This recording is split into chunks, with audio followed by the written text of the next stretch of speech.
नमस्कार, स्वागत है आप सभी का ग्रैंड एशियन न्यूज में। ताजा खबरों के साथ हाजिर हूं मैं प्रीति विश्वास। बढ़ते हैं बुलेटिन की ओर, पर उससे पहले आइए नजर डालें हेडलाइंस पर।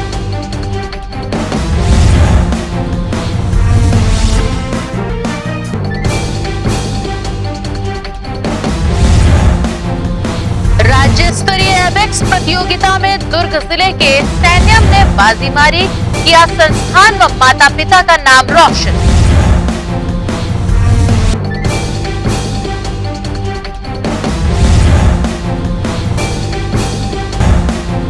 प्लाज्मा एक्सप्रेस मुहिम के तहत विधायक देवेंद्र यादव ने किया plasma donate.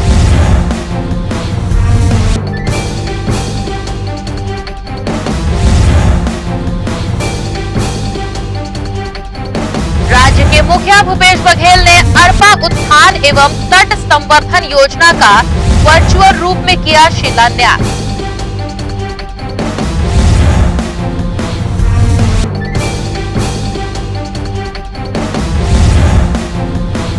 CM Bhupesh Baghel ने की देश के प्रधानमंत्री से फोन पर चर्चा, रखी विभिन्न मांगे।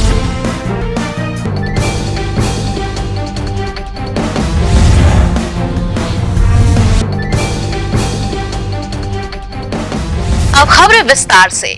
प्रधानमंत्री नरेंद्र मोदी ने रविवार को दूरभाष पर छत्तीसगढ़ के मुख्यमंत्री भूपेश बघेल से प्रदेश में कोविड-19 के संबंध में विस्तृत चर्चा की। मुख्यमंत्री भूपेश बघेल ने प्रधानमंत्री से कहा कि कोरोना संक्रमण की रोकथाम के लिए उनके और केंद्र सरकार द्वारा समय समय पर जारी दिशा निर्देशों का छत्तीसगढ़ द्वारा पूरा पालन किया जा रहा है। राज्य में टेस्टिंग की संख्या में बढ़ोतरी की गई है, ट्रेसिंग में तेजी आई है, पॉजिटिव दर में निरंतर कमी आ रही है, मरीजों की संख्या भी घट रही है। मुख्यमंत्री ने प्रधानमंत्री का राज्य में वैक्सीनेशन की कमी की ओर ध्यान आकृष्ट करते हुए पर्याप्त मात्रा में वैक्सीन उपलब्ध कराने का अनुरोध किया। साथ ही उन्होंने प्रधानमंत्री से यह भी अनुरोध किया कि वर्तमान में ऑक्सीजन की पर्याप्त मात्रा उपलब्ध है, अतः 20% ऑक्सीजन छोटे मोटे उद्योगों को उपलब्ध कराने की मंजूरी दी जाए। प्रधानमंत्री ने मुख्यमंत्री की उक्त दोनों मांगों पर सहानुभूति पूर्वक विचार करने का आश्वासन दिया है। प्रधानमंत्री जी ने छत्तीसगढ़ के कोरोना की स्थिति में जानकारी ली और हमने बताया कि छत्तीसगढ़ में अभी 11% ही संक्रमण दर है और काफ़ी कुछ नियंत्रण कर लिए। पहले 30% था, उसे काफ़ी गिरावट आई। और साथ ही हमने पीएससी सीएससी लेवल पे ऑक्सीजन बेड है, जनरल बेड है, आईसीयू बेड है, इसकी वृद्धि की और सबको ऑनलाइन से जोड़ा गया। दवाइयाँ भी हॉस्पिटल के माध्यम से रेमडेसिविर वगैरह वितरण किए, तो इसमें यहाँ किस प्रकार की कोई शिकायत नहीं आई और ऑनलाइन सबको जानकारी दी जा रही है, जिसमें आज के तारीख में general bed, oxygen bed, ICU, HDU और वेंटिलेटर, ये करीब 20,000 बेड हमारे खाली हैं। और दूसरी बात ये, ग्रामीण क्षेत्र में भी मितानिनों के द्वारा जो जैसे आशा वर्कर कहते हैं, उनके माध्यम से जो कोरोना के दवाइयों के किट बना के 70,000 जो हमारे मितानिन हैं उसके माध्यम से 4.5 लाख से अधिक किट का वितरण किया गया। इसे ग्रामीण क्षेत्र में नियंत्रित करने में हमें सफलता मिली। अब दो मुख्य रूप से जो बातें हैं वो कोरोना से लड़ने के लिए जो हमको वैक्सीन चाहिए, उसमें कमी है। उसके बारे में मैंने बताया कि वैक्सीन के डोज हमको ज़्यादा चाहिए ताकि हम जल्दी टीकाकरण कर सकें। जितना जल्दी टीकाकरण करेंगे उतने जल्दी कोरोना से लड़ने हम सफल होंगे। दूसरी बात यह है कि पूरे देश को ऑक्सीजन पहुंचाने का काम छत्तीसगढ़ से हुआ है।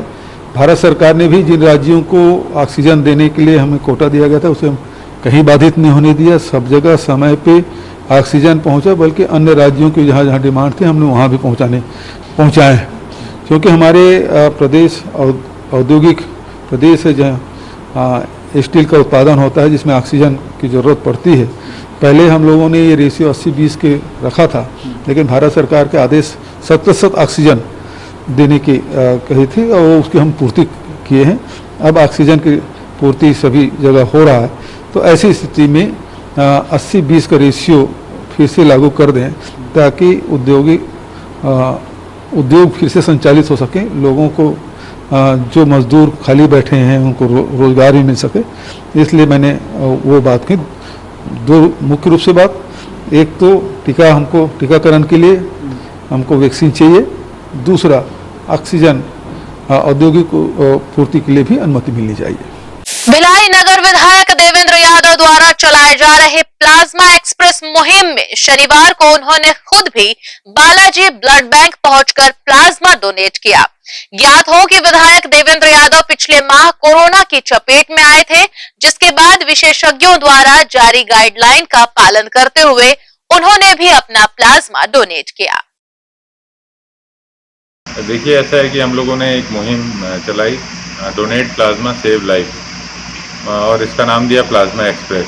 मुझे इस बात की खुशी है कि छत्तीसगढ़ के विभिन्न जिलों से लोग इसमें आगे आए, और जहां पर हमें प्लाज्मा डोनेट करना था वहां के युवाओं ने हमारी सहयोग किया, हमारी मदद की, और निरंतर ये कार्य जारी है।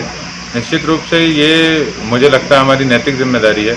अगर हम स्वस्थ होकर वापस आएँ और हमारे प्लाज्मा डोनेट करने से किसी एक व्यक्ति की जान बच सकती है, तो हमें आगे बढ़कर करना चाहिए। इसी तारतम्य में मैंने भी अपना प्लाज्मा डोनेट किया, और मेरा अनुरोध भी है आपके माध्यम से सभी साथियों से जो स्वस्थ हैं और जो प्लाज्मा डोनेट करने के लिए एलिजिबल है, उनको प्लाज्मा डोनेट। मुख्यमंत्री भूपेश बघेल ने कहा कि जीवन दायिनी अरपा नदी बिलासपुर का ही नहीं बल्कि छत्तीसगढ़ का गौरव है।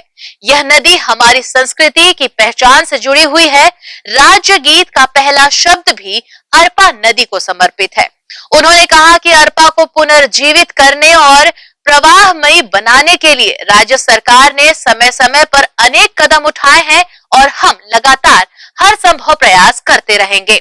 मुख्यमंत्री रविवार को अपने निवास कार्यालय में आयोजित वर्चुअल कार्यक्रम में बिलासपुर 93 करोड़ 70 लाख रुपए की लागत से अरपा उत्थान एवं तट संवर्धन कार्य का शिलान्यास करते हुए इस आशय के विचार प्रकट करते नजर आए। शहर के 638 जरूरतमंदों को मिलेगा अपना मकान। आवासहीनों को कम राशि में मिलेगा सर्व सुविधा युक्त आवास, जिसका निरीक्षण करने मौके पर दुर्ग विधायक व महापौर ने किया निरीक्षण। शहर के सरस्वती नगर वार्ड 34-35 की हमेशा गंदे पानी से भरी रहने वाली डबरी को पाटकर राज्य शासन की मोर मकान मोर चिन्हारी आवास योजना के अंतर्गत 34 करोड़ रुपए की लागत से 522 मकान बनाए जा रहे हैं, जिसमें 4.79 लाख की लागत से 1 BHK मकानों को केवल 75,000 रुपए में जरूरतमंदों को दिए जाएगा। मकानों की लागत में 2.5 लाख राज्य शासन द्वारा एवं 75,000 हितग्राही द्वारा खर्च वहन किए जाने का प्रावधान है। शेष राशि केंद्र द्वारा आवंटित है। सरस्वती नगर के अलावा पोटिया में भी 130 मकानों का निर्माण किया जा रहा है। पूर्व में भी इस योजना के अंतर्गत सैकड़ों परिवारों के खुद के आशियाने का सपना सच हुआ है, जहां विधायक अरुण वोरा व महापौर धीरज बाकलीवाल निर्माण कार्य के निरीक्षण में पहुंचे। वोरा ने कहा कि कोविड-19 के चुनौतीपूर्ण समय में भी गरीबों को आवास मुहैया करवाने का कार्य तेजी से किया जा रहा है। उन्होंने अधिकारियों को निर्देशित किया कि जल्द से जल्द सर्वे कर हितग्राहियों को चिन्हांकित कर लिया जाए और सभी मूलभूत सुविधा सुनिश्चित कर जल्द से जल्द आवंटन की प्रक्रिया पूरी की जाए। महापौर धीरज बाकलीवाल ने भी पेयजल, पानी निकासी और पक्की सड़क का काम जल्द से जल्द पूर्ण करवाने एवं कार्य की गुणवत्ता का विशेष ध्यान रखने के निर्देश दिए हैं। इस दौरान राजेश शर्मा, कन्या ढीमर, राजकुमार साहू, एल्डरमैन अंशुल पांडे, जगमोहन ढीमर व निगम के कार्यपालन अभियंता राजेश पांडे मौजूद रहे। ग्रैंड एशियन न्यूज के लिए दुर्ग से नसीम फारूकी की रिपोर्ट। इसके साथ यहाँ रुकेंगे एक छोटे से ब्रेक के लिए, जल्द हाजिर होंगे ब्रेक के उस पार।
Gandhi Vidyapeeth English medium higher secondary school nursery से कक्षा 12वीं में प्रवेश प्रारंभ। हमारी ध्येय कम शुल्क में छात्रों की शिक्षा एवं विकास के लिए बेहतर सुविधाएं प्रदान करना। प्रशिक्षित एवं अनुभवी शिक्षक शिक्षिकाएं, सभी बच्चों के लिए खेल का मैदान एवं खेल सामग्री की व्यवस्था, सीसीटीवी कैमरे द्वारा निगरानी, परिवहन सुविधा, सुसज्जित विज्ञान एवं कंप्यूटर लैब, स्मार्ट क्लास, सभागार और पुस्तकालय की सुविधा, 100% परीक्षा परिणाम, श्रेष्ठ छात्र को विशेष पुरस्कार, चिकित्सकीय जांच, नर्सरी और केजी कक्षा के छात्र को चार्ट मॉडल एवं क्ले के माध्यम द्वारा शिक्षण, नवोदय एवं अन्य प्रतियोगी परीक्षाओं के लिए विशेष कोचिंग, हर वर्ष विद्यार्थियों का नवोदय में चयन, स्काउट गाइड और रेड क्रॉस सोसाइटी, विज्ञान प्रदर्शनी, आनंद मेला, वार्षिक दिवस और वार्षिक खेल दिवस का प्रतिवर्ष आयोजन, नैतिक शिक्षा के माध्यम से छात्रों की प्रतिभा का विकास। Gandhi Vidyapeeth English medium higher secondary school, Radhika Nagar, Bhilai. Rashtriya higher secondary school Shardapara camp 2 Bhilai. प्रवेश प्रारंभ, प्रवेश प्रारंभ, प्रवेश प्रारंभ। RB English medium school Shardapara camp 2 Bhilai अब नई साज सज्जा एवं सुविधाओं के साथ इंग्लिश मीडियम का अध्यापन केवल अंग्रेजी माध्यम के विशेषज्ञ शिक्षिकाओं द्वारा, अलग से विषय विशेषज्ञों द्वारा अध्यापन व्यवस्था, स्वच्छ एवं सुविधापूर्ण स्कूल परिसर में अध्यापन, निशुल्क नवोदय प्रवेश परीक्षा की कोचिंग व्यवस्था, बोर्ड परीक्षाओं हेतु विशेष कोचिंग, खेलकूद एवं मार्शल आर्ट की कोचिंग व्यवस्था। गांधी विद्यापीठ के विषय विशेषज्ञों शिक्षकों द्वारा विशेष सहायता, बस सुविधा उपलब्ध। अपने बच्चों के सुनहरे भविष्य के लिए आज ही संपर्क करें। राष्ट्रीय हायर सेकेंडरी स्कूल एवं RV English medium school Shardapara camp 2 Bhilai. Sunshine multi speciality hospital अब भिलाई 3 चरोदा में भी।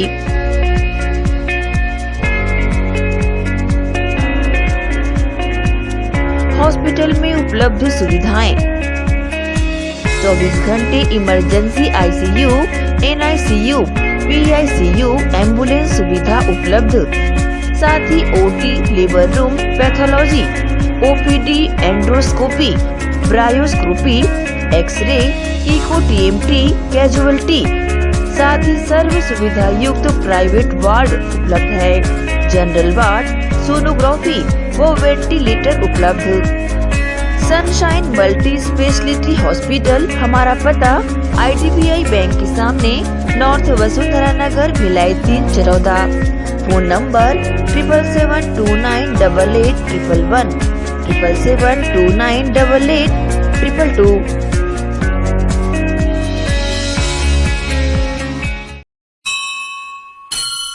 आपका अपना भव्य शोरूम, 50 वर्षों से आपकी सेवा।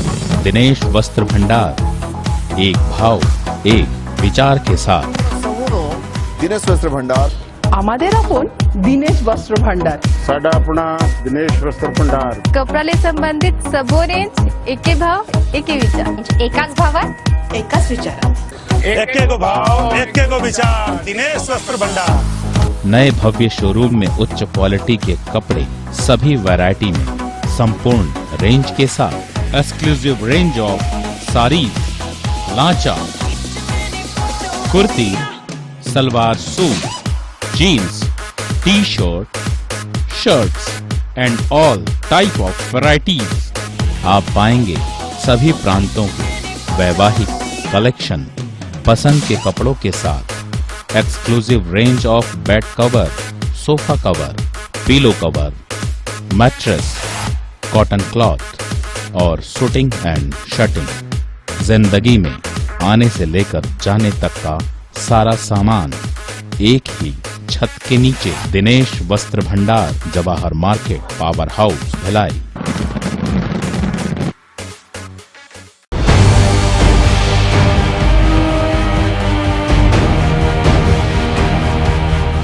ब्रेक के बाद बुलेटिन में आप सबका स्वागत है। बढ़ते हैं कुछ और खबरों की ओर। बिना कैलकुलेटर गणित के 200 सवालों को हल कर राज्य स्तरीय प्रतियोगिता में दुर्ग के संयम जैन ने जीता ट्रॉफी। राज्य स्तरीय एबेक्स प्रतियोगिता में सैन्यम बड़जात्या जैन ने हासिल किया प्रथम स्थान। अमित निधि बड़जात्या जैन के पुत्र ने इस कोरोना काल के दौरान इस प्रतियोगिता में बिना कैलकुलेटर के, बिना गणित के 200 सवाल हल कर राज्य स्तरीय ट्रॉफी जीती है। गौरतलब है कि दुर्ग के प्रसिद्ध समाज सेवी एवं कैट के प्रदेश उपाध्यक्ष पवन बड़जात्या एवं किरण के पुत्र हैं। दादा द्वारा दिए गए इस संस्कार से UCMAS द्वारा आयोजित इस 10वीं राज्य स्तरीय ऑनलाइन प्रतियोगिता सॉफ्टवेयर के माध्यम से आयोजित की गई थी, जिसमें पूरे छत्तीसगढ़ प्रदेश से 950 बच्चों ने भाग लिया था। प्रतियोगिता में सैन्यम जैन अपने वर्ग में प्रथम स्थान प्राप्त करके अपने परिवार व अपने UCMAS सेंटर पद्मनापुर को गौरवान्वित किया है। इस सेंटर का संचालन प्रीति खनोजा द्वारा विगत कई वर्षों से किया जा रहा है। सैन्यम ने इसका श्रेय अपनी माता निधि बड़जात्या को दिया। मम्मी द्वारा लगातार नियमित घर में पढ़ाई कराने से वे आज इस जीत को हासिल किए हैं। इस संबंध में न्यूज टीम को अपनी प्रतिक्रिया दी। मेरा नाम सैन्यम जैन है। मैं Delhi public school Bhilai class 4 में पढ़ता हूँ। मेरे को अबेकस का कोड बहुत अच्छा लगता है। 4 डिजिट्स का। अभी जो स्टेट एग्जाम हुए थे उसमें किन्हें और कैसे किए? 10 मिनट में 200 क्वेश्चन करने रहते थे। तो किए पूरे? हाँ। इसकी फ्रेंचाइजी है मेरी। इंडिया में यूसीबस आया था 2002 में। इसका हेडक्वार्टर है इंडिया में वडोदरा में। यूसीबस एक्चुअल में एक मलेशिया की ब्रांड है जिसमें बच्चों को अबेकस सिखाया जाता है। अबेकस को हम जनरली मैथ्स की कैलकुलेशन समझते हैं कि बच्चा एडिशन सब्ट्रैक्शन सीखेगा, लेकिन यूसीबस बच्चे को सिखाता है कि कैसे उसका कंसंट्रेशन बढ़ाया जाए, उसकी मेमोरी बढ़ाई जाए, साथ ही बच्चों को वो आत्मविश्वास देता है। जैसा कि आप देख रहे हैं संयम ने अभी एक कंपटीशन फेस किया था, स्टेट लेवल कंपटीशन, जिसमें पूरे छत्तीसगढ़ से 950 बच्चों ने पार्टिसिपेट किया। जब कोरोना स्टार्ट हुआ था तब हमें समझ भी नहीं आ रहा था कि हम बच्चों की प्रैक्टिस करवाएंगे कैसे, कि कोई भी कोर्स तभी सक्सेसफुल हो सकता है जब बच्चों को प्रैक्टिस मटेरियल मिल सके। बच्चे हमारे पास आ नहीं पा रहे थे, हम उनकी प्रैक्टिस नहीं करवा पा रहे थे। ऑनलाइन में जितना हम सिखा रहे थे वो ज़रूरी नहीं कि हर बच्चा उतने ही अच्छे से कैच कर पा रहा हो। इसके लिए सबसे पहले हमारे हेड ऑफिस गोंदिया से दिलीप जैन सर ने लिया। उन्होंने एक ऐसा सॉफ्टवेयर हमें प्रोवाइड करवाया जिसमें हम बच्चों की रेगुलर प्रैक्टिस ले सकते थे। उसमें बच्चों को एक शीट दी जाती थी, ऑनलाइन शीट आती थी और बच्चे 10 मिनट में क्वेश्चन सॉल्व करते थे। उस सॉफ्टवेयर की सबसे बड़ी खासियत ये थी कि 5 मिनट के अंदर वो शीट चेक होकर हमारे सामने आ जाती थी, ताकि हम और पेरेंट्स दोनों बच्चे का कैलकुलेशन और उसकी मिस्टेक्स चेक कर सकें। जैसे पिटीशन की घोषणा हुई, ये लगभग फरवरी में आ गई थी, अनाउंसमेंट हो गई थी कि अप्रैल में स्टेट लेवल कंपटीशन होगा और बच्चों को सॉफ्टवेयर फरवरी एंड से प्रोवाइड कर दिया गया था। उसके बाद सब बच्चों ने अपनी प्रैक्टिस स्टार्ट की और उसका बहुत अच्छा रिजल्ट इस साल हमने देखा। हमारी पद्मनापुर फ्रेंचाइजी से बहुत से बच्चे ऐसे रहे जो कि फर्स्ट रैंक कर रहे हैं। इस बार चैंपियन ट्रॉफी से हम चूक गए, लेकिन ठीक है, अगर इस बार चैंपियन मिल जाती तो अगली बार फिर हमारा टारगेट कम हो जाता। ये एक्चुअली एक लेवल वाइज कोर्स होता है। 3 मंथ में बच्चों का एक लेवल खत्म हो जाता है, फिर बच्चा अगले लेवल में आता है। जैसे ये मतलब अगर क्लास 1 से बच्चे स्टार्ट करते हैं, 1-2 के बच्चे अगर स्टार्ट करते हैं तो 8 से 10 लेवल उनके रहते हैं। अच्छा कोर्स है, इसमें बच्चे बिना कैलकुलेटर के प्लस माइनस इंटू डिवाइड सब करते हैं और बहुत फास्ट करते हैं, जिसमें आगे जाके उनको मैथ्स के सब्जेक्ट में बहुत इजीली उन लोग सम सॉल्व कर सकते हैं। अच्छा सब्जेक्ट है ये कोर्स इसीलिए करवाए कि आगे जाके इन लोग को मैथ्स में प्रॉब्लम नहीं हो और इन लोग आगे कोई भी कोर्स करे मैथ्स वगैरह से रिलेटेड तो उसमें बहुत अच्छे से इन लोग इम्प्रूव करें। इसका मैंने नेट पे देखा था तो इसका रिपोर्ट बहुत अच्छा है। ये एक ब्रांच है इंटरनेशनल, तो इसीलिए मैंने इनको UCMAS में डाला। स्टेट लेवल पे अभी इसने अपने ग्रुप में फर्स्ट रैंक हासिल किया है, तो उसकी हम लोग को बहुत खुशी है। ग्रैंड एशियन न्यूज के लिए दुर्ग से नसीम फारूकी की रिपोर्ट। छत्तीसगढ़ राज्य के शहरों में लॉकडाउन 31 मई तक बढ़ा दिया गया है। सभी जिलों में जिला प्रशासन द्वारा व्यापारियों के साथ बैठक कर ट्रेड अनुसार 3-3 दिन दुकानें खोलने की अनुमति दी गई है। दुर्ग भिलाई की बड़ी आबादी को कोरोना प्रोटोकॉल का पालन करते हुए आगामी 31 मई तक लॉकडाउन में रहना पड़ेगा। बीते शनिवार कलेक्टर व चेंबर ऑफ कॉमर्स दुर्ग के पदाधिकारियों की बैठक डाटा सेंटर में हुई थी, जिसके बाद रविवार को पूरी तरह से लॉकडाउन जारी रहेगा। जिला प्रशासन कोविड प्रोटोकॉल के तहत अलग अलग ट्रेड में प्रातः 6 से 11 बजे तक और चुनिंदा ट्रेड में अपराह्न 11 से शाम 6 बजे तक व्यवसाय संचालन की अनुमति रहेगी। इनमें सराफा, कपड़ा, रेडीमेड, बर्तन, crockery, plastic, footwear, mobile shop, cosmetic, gift item, stationery shop, laundry services, packaging material सोमवार, बुधवार, शुक्रवार को व्यवसाय के लिए प्रारंभ रहेंगे। इसी क्रम में मंगलवार, गुरुवार व शनिवार सुबह 11 से 5 बजे तक अनाज, किराना, डेली नीड्स, मनिहारी, डिस्पोजल, इलेक्ट्रॉनिक एवं बिजली से संबंधित उत्पादों की बिक्री, फ्लावर शॉप, ऑटो पार्ट्स व पंप, दुग्ध उत्पाद संबंधित दुकानें, हार्डवेयर, भवन निर्माण सामग्री विक्रेता निर्धारित 3 दिनों में अपना व्यापार कर सकेंगे। जिला प्रशासन ने नागरिकों से अपील की है कि कोविड प्रोटोकॉल का नियमों का पालन करें व मास्क को अपनी सेहत के लिए जरूरी समझें। जिले में रोज शाम 5 बजे के बाद प्रातः 6 बजे तक कर्फ्यू जारी रहेगा। ग्रैंड एशियन न्यूज के लिए संदीप श्रीवास्तव की रिपोर्ट। श्री राम जन्मोत्सव समिति युवा विंग द्वारा दुर्ग जिले में लॉकडाउन के दौरान कोई भूखा न रहे के उद्देश्य से लगातार बेसहारा जरूरतमंदों, गरीबों को दोनों समय रेडी टू ईट भोजन पैकेट व फलों का वितरण किया जा रहा है। श्री राम जन्मोत्सव समिति युवा विंग के पदाधिकारियों व सदस्यों द्वारा जिले में जिस दिन से लॉकडाउन लगा है उस दिन से गरीबों, जरूरतमंदों की सेवा की जा रही है। भिलाई के सेक्टर क्षेत्र में हर चौक चौराहों, पावर हाउस, रेलवे स्टेशन व अन्य स्थानों पर जहां बेसहारा लोगों का ठिकाना होता है, वहां समिति के सदस्य पहुंचकर उन्हें रेडी टू ईट भोजन का पैकेट व फल दे रहे हैं। उनके इस कार्य की सराहना सभी ओर से हो रही है। गरीबों व जरूरतमंदों की सेवा करने वाली संस्था श्री राम जन्मोत्सव समिति युवा विंग के अध्यक्ष मनीष पांडे ने अपनी प्रतिक्रिया कुछ इस प्रकार दी। आप सबने देखा होगा कि जब से कोविड पूरे देश में आया, हम लोगों ने फर्स्ट कोविड वेव में भी देखा कि बहुत सारी संस्थाएं और राजनीतिक दल पिछले कोविड में लोगों के लिए सामने आए थे, पर जो ये सेकेंड वेव आया, इसने कहीं ना कहीं लोगों को डरा दिया, क्योंकि मृत्यु दर थी पिछले कोरोना के वेव से ज़्यादा थी इस बार, और लोगों में भय थी, और बहुत सारी संस्थाएं इस बार लोगों के लिए नहीं निकली जिस तरीके से पहले वेव में लोग आए थे।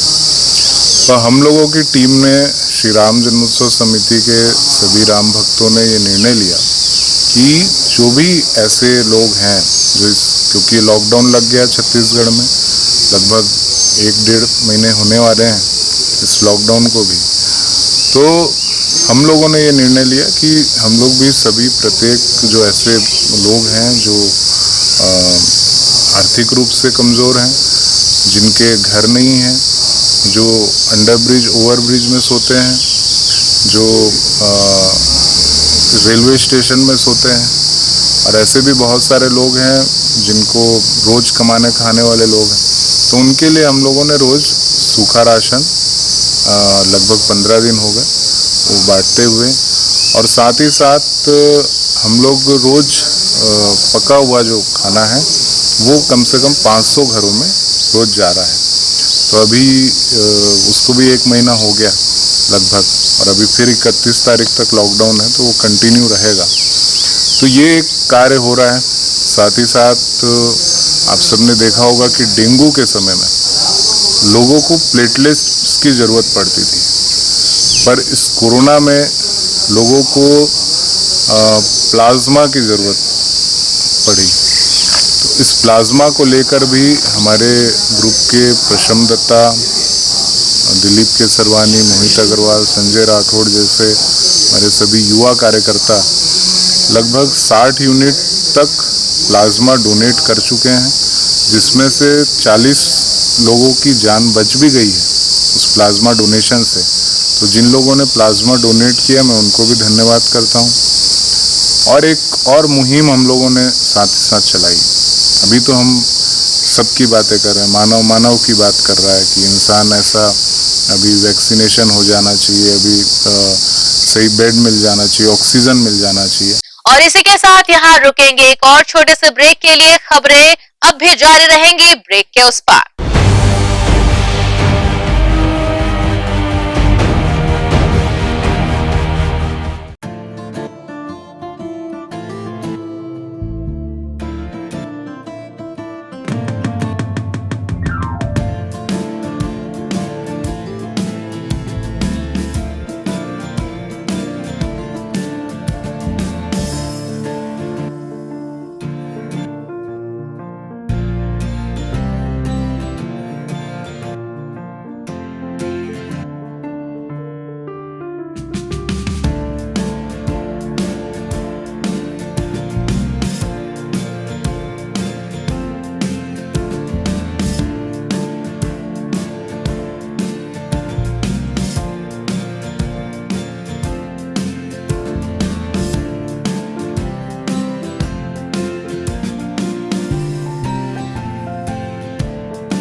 सोरियासिस रोग वात, पित्त और कफ प्रकृति पर आधारित है। सोरियासिस रोग एक कुष्ठजन्य रोग है।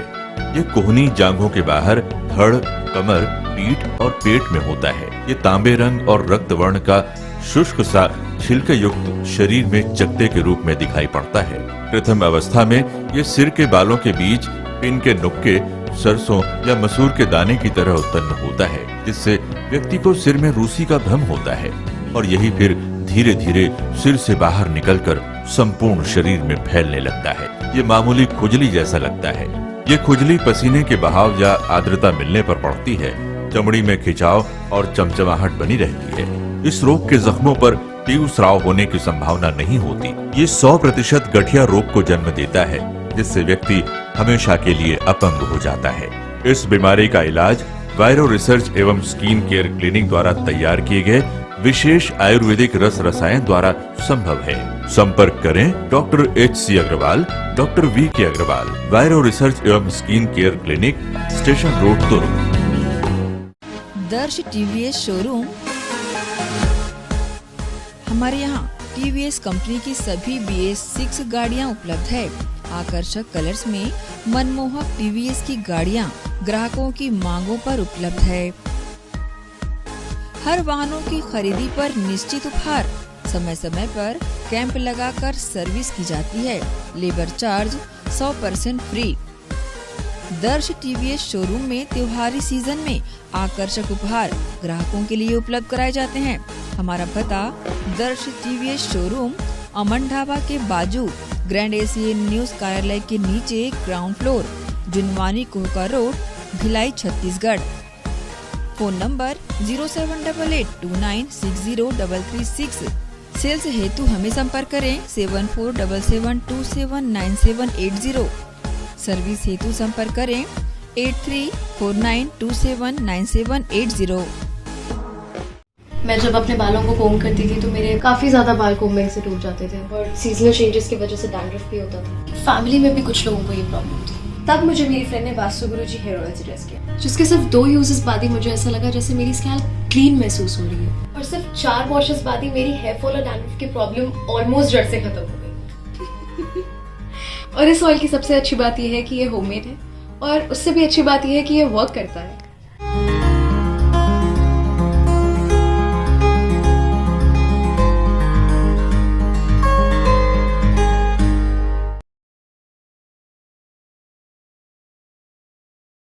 भिलाई के प्रमुख स्थल पावर हाउस में स्थित होटल शिव प्रभा इन एवं Town king the family restaurant नवीन साज सज्जा एवं आधुनिक सुविधाओं से लैस।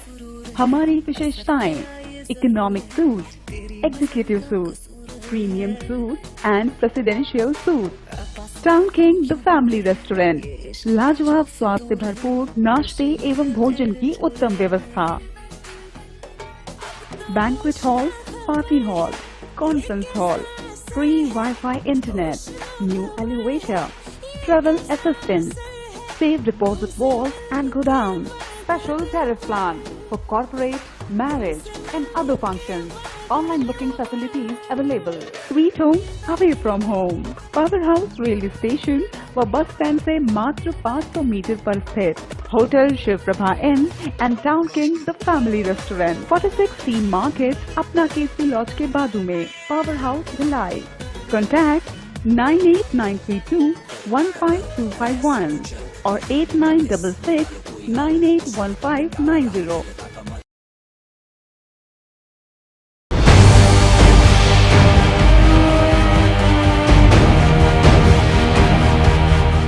ब्रेक के बाद बुलेटिन में आप सबका एक बार फिर से स्वागत है. निगम भिलाई के सभागार में निगम प्रशासन एवं भिलाई क्षेत्र के समस्त व्यापारी संघों की महत्वपूर्ण बैठक शनिवार को संपन्न हुई. इस बैठक में अतिरिक्त पुलिस अधीक्षक संजय कुमार ध्रुव ने भी अपनी विशेष उपस्थिति दर्ज कराई. जिले में कोरोना संक्रमण की स्थिति को ध्यान में रखते हुए जिले में 17 मई तक प्रभावी लॉकडाउन को आगे बढ़ा दिया गया है. इसी परिप्रेक्ष्य में सभी ट्रेड के व्यापारियों से सुझाव मांगे गए. साथ ही यदि इस बढ़ते लॉकडाउन में कुछ छूट बढ़ा कर दी जाए तो व्यापारी किस तरह फैलते संक्रमण की रोकथाम करते हुए जिला प्रशासन का सहयोग अपने व्यवसाय संचालन के दौरान कर पाएंगे. बैठक से यह साफ है कि 17 मई के बाद लॉकडाउन की बढ़ी अवधि में व्यापार जगत को कुछ और छूट मिल सकती है. बैठक में हुई चर्चा की जानकारी व्यापारिक संगठनों के प्रमुखों ने न्यूज टीम को दी है. आज चेंबर ऑफ कॉमर्स का पूरा दल नगर निगम कमिश्नर के बुलावे पे नगर निगम भिलाई में यहाँ पे हमारी पूरी टीम आई थी और विचार विमर्श में ये चीज़ सामने आई. कमिश्नर साहब के माध्यम से ये कहना था कि हम अनलॉक की प्रक्रिया में जा रहे हैं तो किस तरीके से जाना है जिसमें भीड़ भी ना हो और व्यापार भी संचालित होता है. इसको लेके काफ़ी सारी चीज़ों की चर्चा हुई है. सरकार की तरफ से हमें ऑड इवन का फार्मूला दिया गया था जिसे चेंबर ऑफ कॉमर्स ने खारिज कर दिया. उसके बाद हमने अपने तरफ से इन्हें बताया था कि किस तरीके से प्रभावशाली ढंग से हम व्यापार को संचालित कर सकते हैं. इसके लिए हमने अपनी तरफ से एक फार्मूला दिया था कि सवेरे 6 बजे से लेके 12 बजे तक जो सवेरे की ट्रेड है उन्हें छूट दी जाए और बाकी फिर 12 बजे से लेकर शाम को 6 बजे तक अनट्रेड जो पूरे ट्रेड आते हैं उनको पूरा 6 दिन का फार्मूला हमने दिया था. कमिश्नर साहब द्वारा ये कहा गया कि उनकी कलेक्टर साहब के साथ इस चीज़ों को लेके इस विषय पे बैठक होने वाली है जिस पे वो चर्चा करेंगे. हमारा एक दल और भी है, उन्होंने भी एक और चर्चा के माध्यम से ये बताया कि हम ऑड इवन नहीं चाहते हैं कि अगर सेम ट्रेड का व्यापार कुछ ट्रेड खुला रहेगा एक ही दिन और दूसरे दिन बाकी खुला रहेगा तो उसमें आपसी सामंजस्य नहीं बैठ पाएगा. उसको हम लोगों ने खारिज कर दिया था. उसके एवज में हमने बोला था कि ट्रेड वाइज अगर उसका स्पष्टीकरण हो जाता है तो वो ज़्यादा बेहतर रहेगा. ये सब चीज़ों की बातचीत हमारी नगर निगम. आयुक्त महोदय के आदेश पर हमारी टीम जो बैठक में गई थी वहाँ पर हमने अपने कुछ सुझाव रखे, लेकिन जो आदेश जारी हुआ है उसमें कलेक्टर महोदय ने जो दिया है एक दिन जो सराफा दुकान खुलेंगी, दूसरे दिन दूसरी ट्रेड की दुकानें खुलेंगी, इसको लेकर हमने इसका विरोध जताया था कि ये ठीक नहीं है. ऑड इवन वाला सिस्टम जो फार्मूला है ये ठीक नहीं है. लेकिन कोई बात नहीं, आगे हमने चेंबर की टीम के माध्यम से सभी बाज़ारों में हमारी टीम जाकर सभी व्यापारियों को जागरूक करेगी कि शासन के नियमों के अनुसार हमें जो है अपनी तैयारियां करनी है. मास्क पहनकर दुकान में सभी स्टाफ के साथ दुकानदार बैठेगा, सैनिटाइज़र का यूज़ होगा. जितने भी शासन के नियम हैं उनके आधार पर हम अपना व्यापार जारी रखेंगे. मतलब शासन की तरफ से अगर छूट मिलती है तो आप लोगों ने अपनी पूरी तैयारी कर रखी है कि संक्रमण से लड़ना भी है और व्यापार भी करना है. बिल्कुल बिल्कुल, ये बिल्कुल तैयारी है सभी व्यापारियों की. शासन के नियमों के आधार पर हमें व्यापार करना है और संक्रमण से लड़ने की भी पूरी तैयारी. कोरोना महामारी की रोकथाम और उसके बचाव के लिए राजस्व और नगर पंचायत धमधा की पूरी टीम द्वारा पूरे धमधा नगर की जनता में कोरोना टीकाकरण के भ्रम को घरों घरों तक पॉम्पलेट वितरण कर लाउड स्पीकर के माध्यम से कोरोना टीकाकरण के लिए प्रेरित किया गया. दुर्ग जिले के अंतर्गत आने वाले धमधा ब्लॉक कोरोना का हॉटस्पॉट बना हुआ है। धमधा एसडीएम ब्रिजेश सिंह छत्री, नायब तहसीलदार हुलास पटेल, नगर पंचायत उपाध्यक्ष अशोक कसार के साथ नगर पंचायत धमधा की पूरी टीम कोरोना टीकाकरण पर जनता के बीच फैली अफवाह को दूर करने घर घर पॉम्पलेट वितरण किया। पॉम्पलेट में कोरोना टीकाकरण की अफवाह और सच्चाई दर्शाई गई है। साथ ही लाउड स्पीकर के माध्यम से 2 गज की दूरी, मास्क हो जरूरी को भी जनता तक पहुंचाया जा रहा है। कोरोना से बचने के लिए कोरोना टीकाकरण पर आम जनता को लगवाने प्रेरित भी किया जा रहा है। महामारी के चलते आज धमधा में नगर पंचायत धमधा के अधिकारियों, एसडीएम साहब द्वारा धमधा के सभी वार्डों में घूमकर वैक्सीन लगवाने के लिए लोगों को जागरूक एवं प्रेरित किया गया। ये बहुत ही सराहनीय कदम है। लोगों में थोड़ा सा भ्रम है कि इंजेक्शन लगवाने से, टीका लगवाने से कुछ गड़बड़ियाँ हो सकती है, इसलिए आज सभी लोग वार्ड पार्षद से घूमकर जनता को प्रेरित किया गया कि कोवैक्सीन लगाया जाए, जिससे भविष्य सुरक्षित रहेगा। ग्रैंड एशियन न्यूज के लिए धमधा से लाला सिंह ठाकुर की रिपोर्ट। वहीं कोरोना महामारी के बीच लगे लॉकडाउन में भी कुछ लोगों द्वारा लापरवाही बरती जा रही है, जिसे लेकर पुलिस अधीक्षक के आदेशानुसार सभी थानों की पुलिस द्वारा वाहन चेकिंग व मास्क चेकिंग की कार्रवाई की जा रही है। इसी कड़ी में शनिवार की रात डीपीएस चौक रिसाली में भिलाई नगर थाने की पुलिस ने वाहन चेकिंग व मास्क चेकिंग अभियान चलाया।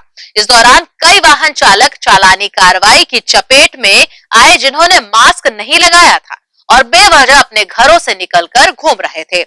ऐसे वाहन चालक जो घूमने की उचित वजह नहीं बता पा रहे थे तथा बिना मास्क लगाए ही घूम रहे थे, उन लोगों के खिलाफ भिलाई नगर पुलिस ने चालानी कार्रवाई कर उन्हें बेवजह घर से न निकलने व मास्क लगाने की समझाइश दी।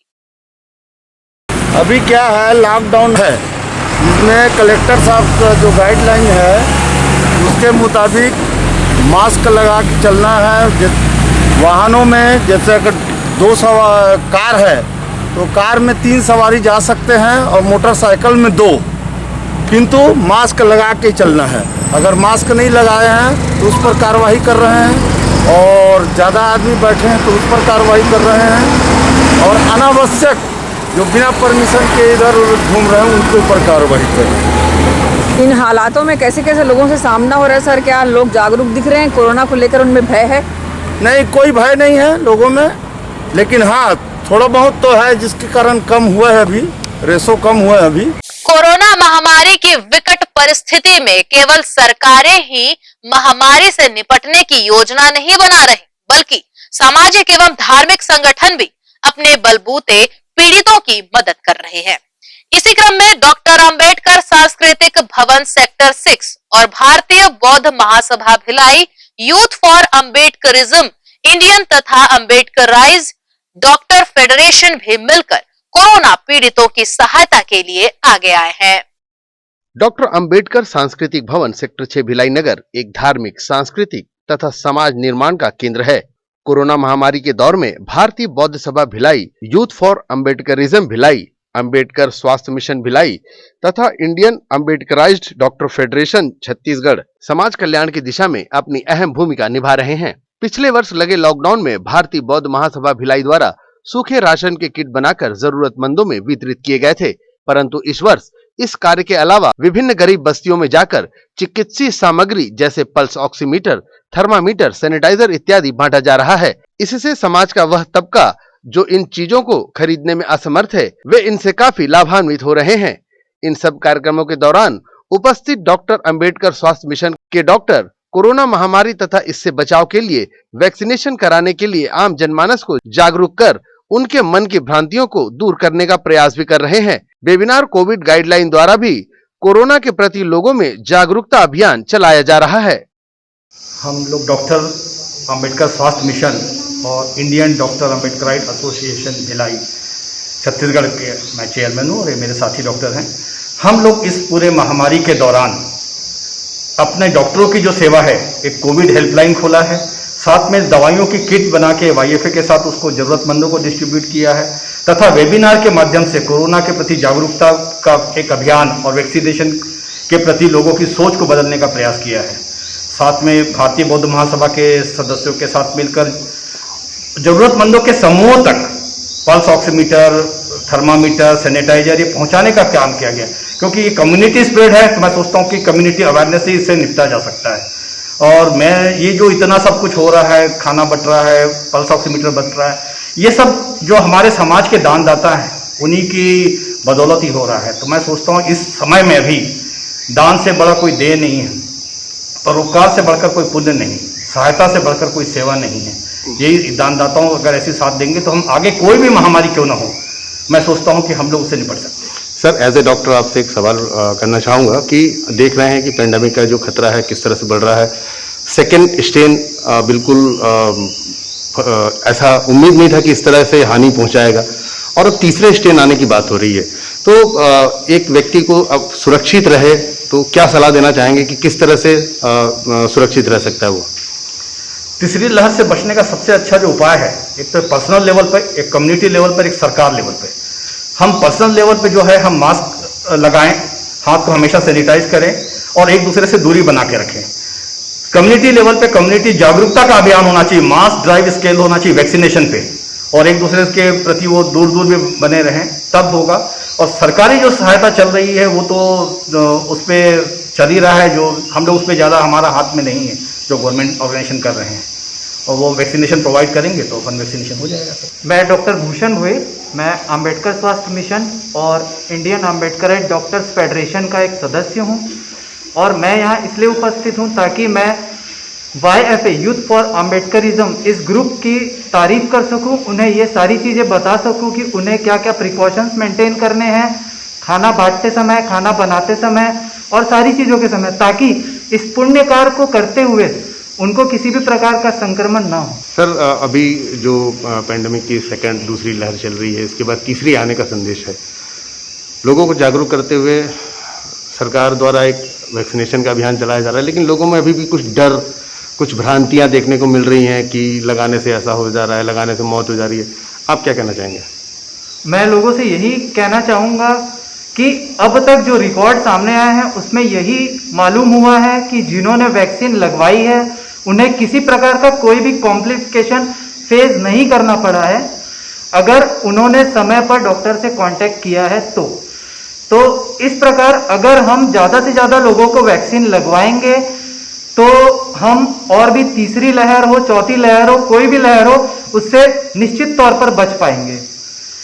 कोई भी प्रकार का भ्रम होने पर हमारे अंबेडकर स्वास्थ्य मिशन से एक कोविड हेल्पलाइन हमने बनाई है, जिसमें लगभग 12 डॉक्टरों के नंबर हैं। आप उन नंबर में से किसी में भी कांटेक्ट करके जो भी आपके भ्रम या डाउट हैं उनको क्लियर करें और वैक्सीन का भरपूर उपयोग करें, उसको लगवाएं और स्वस्थ रहें। वहीं यूथ फॉर अम्बेडकरिज्म के सदस्यों द्वारा कोरोना संक्रमित, असहाय, कमजोर एवं जरूरतमंद लोगों तक पका हुआ भोजन उपलब्ध कराया जा रहा है। अब तक उनके प्रयासों से लगभग 10,000 से ज्यादा लोगों की सेवा की जा चुकी है तथा यह सेवा निरंतर जारी रखने की बातें भी सामने आ रही हैं। इसके साथ ही सूखे राशन के किट एवं इस संक्रमण से बचने जरूरी दवाइयों के किट बनाकर भी जरूरतमंदों में वितरित कर यथासंभव मदद की जा रही है। मेरा नाम सुभाष बंसोड़कर है और मैं यूथ फॉर अम्बेडकरिज्म टीम का एक सदस्य हूँ एज ए मेंटर। हमारी जो टीम है यूथ फॉर अम्बेडकरिज्म, ये भिलाई और दुर्ग में एक सोशल वर्क करती है मिशन पैबैक टू सोसाइटी के अंतर्गत। जो बाबा साहब का दिया हुआ स्लोगन है कि आप यदि सक्षम हो गए हैं तो आप ऐसे लोगों की मदद करिए जो वंचित तबके में हैं, जो शोषित हैं, जो फिलहाल जो जैसी हमारी परिस्थिति है भिलाई और दुर्ग के अंदर और पूरे विश्व में जो पेंडेमिक चल रहा है, कोविड पेंडेमिक, तो उसके तहत जो है हम कोशिश कर रहे हैं कि हम जो ज़रूरतमंद लोग हैं उनके तक जो राशन है और जो फूड पैकेट्स हैं वो मुहैया करा सके। और पिछले 1 मई से हम लोग लगातार जो है जो कोविड संक्रमित लोग हैं उनको खाना पहुंचाने का काम कर रहे हैं। साथ ही साथ अस्पतालों में जो उनके परिजन हैं जो बाहर से आए हुए हैं उनके लिए भी खाना पहुंचाने का काम कर रहे हैं। और बाकी जो गरीब असहाय लोग हैं उनको भी हम खाना खिलाने का काम कर रहे हैं निरंतर 1 मई से। कब तक जारी रहेगा ये सिलसिला? ये फिलहाल हमारा जो टारगेट है वो बुद्ध जयंती 26 तक के हम लगातार चालू रखेंगे। उसके बाद की जो परिस्थितियां है उसके अनुसार फिर हम उसको एक्सटेंड भी कर सकते हैं। मतलब आपका कहना है कि यदि लॉकडाउन आगे बढ़ता है और ज़रूरतमंदों की ज़रूरत उस समय भी होगी तो? जी बिल्कुल, हम पूरी कोशिश करेंगे कि उनके तक हम सुविधा मुहैया करा सके। साथ ही साथ हम जो अभी फिलहाल जो बेरोजगार लोग हैं, जो काम जिनके छूट गए हैं, उनके लिए राशन भी मुहैया करा रहे हैं। जो किराने का सामान है वो भी मुहैया करा रहे हैं। कितने लोगों की टीम है आपकी और कैसे टीम बन पाई? हम लोग लगभग फिलहाल एक्टिव 50 मेंबर्स हैं। वैसे तो यूथ फॉर अम्बेडकरिज्म में करीब 150 सदस्य हैं हमारे, लेकिन जो एक्टिव रूप से जो काम कर रहे हैं वो 50 लोग हम पूरे एक्टिव होकर काम कर रहे हैं। जो सेवा कर रहे हैं इसके लिए फंड कहाँ से आ रहा है? समाज के लोगों ने भरपूर हमको सहयोग दिया। हमारे जो समाज के इंटेलेक्चुअल लोग जो हैं उनकी दान पारमिता जो है काबिल तारीफ है। अब फिलहाल 1 मई से लेकर अभी तक के हमारे पास में लगभग 1,94,000 रुपए हमारे पास में आ चुका है। यूथ फॉर अम्बेडकरिज्म को डोनेट हो चुका है। अब तक कितने लोगों की ज़रूरत पूरी हुई है आपके? हमने अभी तक के जो है करीब 1600 पैकेट्स जो है फूड पैकेट्स बांटे हैं और 100 राशन की किटें हमने तैयार की है, जिसमें 25 राशन की किटें बट चुकी है। आज भी 25 राशन की किटें बटेगी और आने वाले टाइम पे लगातार जो 25-25 के लॉट में हम राशन बांटते जाएंगे। मेरा नाम रेशमी महेश्वर है और मैं यूथ फॉर अम्बेडकरिज्म की एक सदस्य हूँ।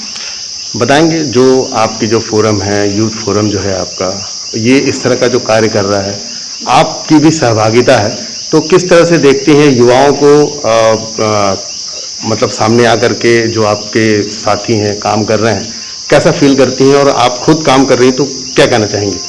यूथ फॉर अम्बेडकरिज्म बना ही इसलिए है कि युवाओं की भागीदारी इसमें मिले और ज़्यादा से ज़्यादा लोग इससे जुड़े।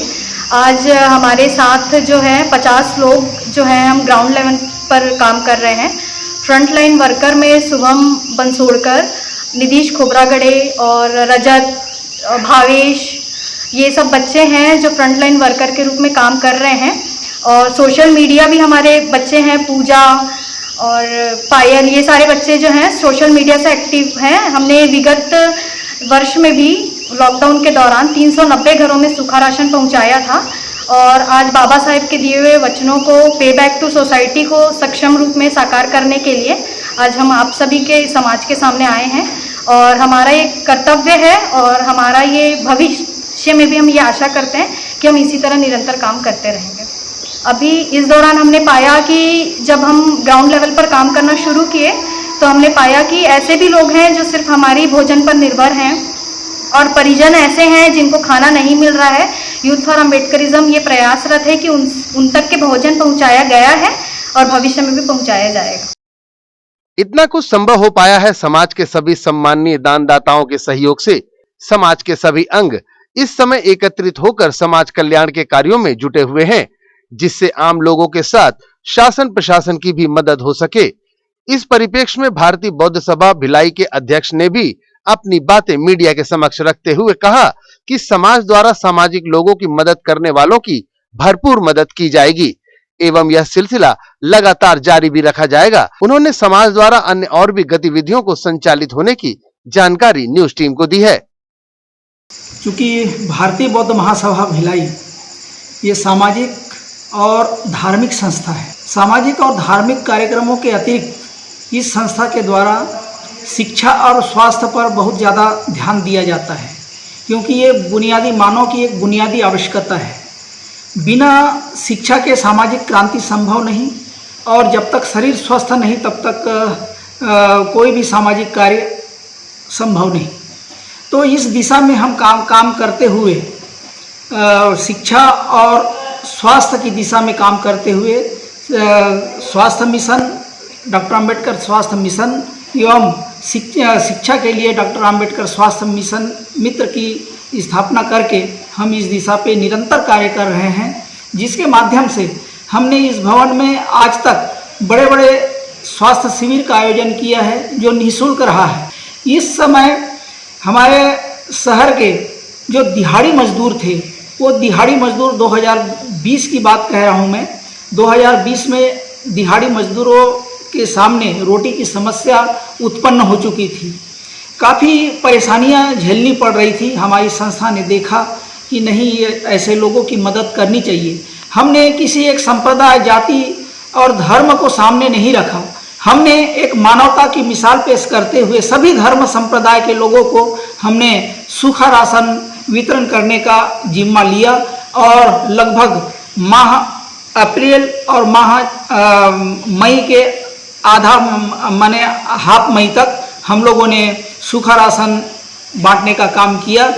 मैं आज सुगर बुद्ध विहार में उपस्थित हमारे बौद्ध महासभा से आदरणीय नरेंद्र घोरागड़े जी, आदरणीय थावर देसाई जी, प्रकाश मेश्राम जी, सहारे जी, इनके प्रति आभार व्यक्त करता हूँ, जिन्होंने कि ऐसे विकट समय में यहाँ सुगर बुद्ध विहार में आकर के गरीब तबके लोगों के लिए कुछ दान दिया है, सैनिटाइजर, मास्क वगैरह। मैं इनके प्रति बहुत बहुत आभार प्रकट करता हूँ, साधुवाद देता हूँ।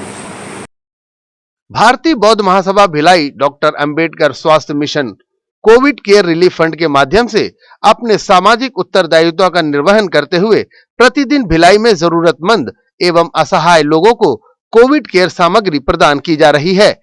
Mask, sanitiser, thermometer, pulse oximeter, Covid संक्रमण जांच हेतु उपयोगी आवश्यक उपकरण प्रत्येक निर्धन परिवार के पहुंच से बाहर है। ऐसे में नजदीकी बुद्ध विहार या सामाजिक भवनों में यह सुविधा उपलब्ध कराने से समाज के प्रत्येक व्यक्ति को यह सुविधा का लाभ मिल पाएगा। समाज के प्रत्येक व्यक्ति को सुविधा मिलती रहे, सभी स्वस्थ एवं निरोगी रहें एवं सभी का कोविड संक्रमण से बचाव हो सके, इसी उद्देश्य की पूर्ति हेतु संस्था द्वारा यह सामग्रियां वितरित की जा रही हैं। ग्रैंड एशियन न्यूज के लिए भिलाई से संतोष शर्मा की रिपोर्ट। और इसी के साथ न्यूज बुलेटिन में फिलहाल इतना ही। अब आपसे चाहेंगे इजाजत, पर जाने से पहले आप सभी से एक अपील। कोरोना का कहर अभी गया नहीं है, बेहतर है सावधानी बरतें और सुरक्षित रहें। नमस्कार, धन्यवाद।